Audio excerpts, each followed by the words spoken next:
Ano tawag dito? Family to, di ba? Oo. Dito tayo. Oo. So, mga friendly, dito kami ngayon sa Brazil. Yan. Sa Brazil. Tara. Dumako naman tayo ngayon sa ano.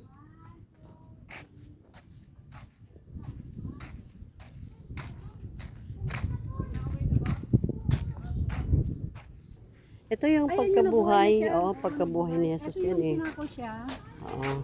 Ito yung pagkamatay niya. Ito yung, yung inano siya, inilibing na siya. Oo, Galing sa 13 station to eh. Oo. Si Jesus ay inilibing. Oo. Tapos ito, Pinako 12 siya sa station, krus, si Jesus ay namatay sa krus. Oo. Ito yung si Maria naman sa paanan ng krus. Oo, yung pinunasay siya sa kamay. Ay, sa paa. Sa paanan. Ito Ito yung kasama niya dalawang yung, magnanakaw. Kasama niya yung dalawa. Batikang magnanakaw. Ayun yung pinako siya sa krus.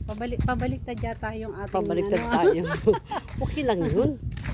No problem. Ayan yung pinako siya sa krus. Tapos, dito naman, ano naman tong isa na to? Dito yung panglabing, walo. pangwalo. Yun. Sa lubong ni Jesus. Yung mga pababayan sa Jerusalem. Ito naman, Ito naman, pang 7 station. Tinulungan ni Simon si Jesus Oo. sa pagpasa ng krus. Yes. Oo. Ano yun? Pabaliktad 7. tayo. Ito siguro yung Ito 6. Yes. Tapos Tama, sunod 6 yung nga. 5. Galing natin Oo. Si Jesus ay nadapa sa bigat ng krus. Oo. Unang dapa niya yata. Ito Unang pangalawa. dapa. Kasi nadapa pa nga siya before. Hindi tinanggap ni Jesus ang kanyang. Kanyang krus. Ayan o. Pinutungan. Ang Pinatungan pagkampas, siya ng pagpuputo ng koronang tinik. Koronang tinik. Maganda rito sa mahal araw, no? Oo. Ang ikatlong station. Si Hinarap Jesus siya sa harapan. ng mga Sanhedrin. Sanhedrin. Okay. Ito yung pangalawa.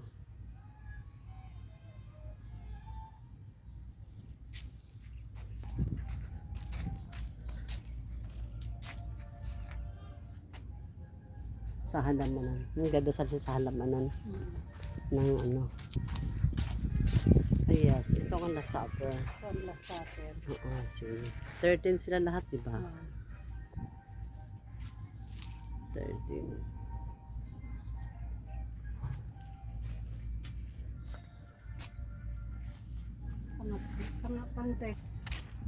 Ito wala na, hindi na siya, hindi na istasyon niya. Nagtuturo na siya sa mga ano.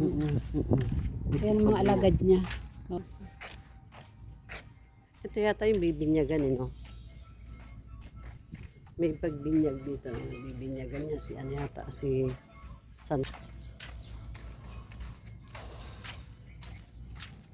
Hindi ko ano to. Hindi na natin. Hindi.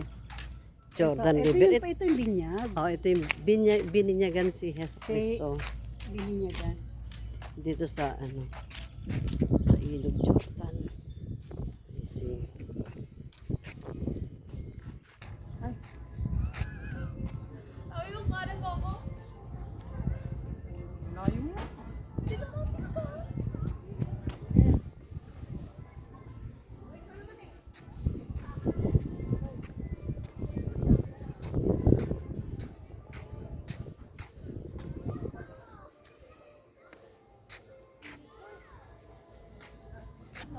Pag may kumain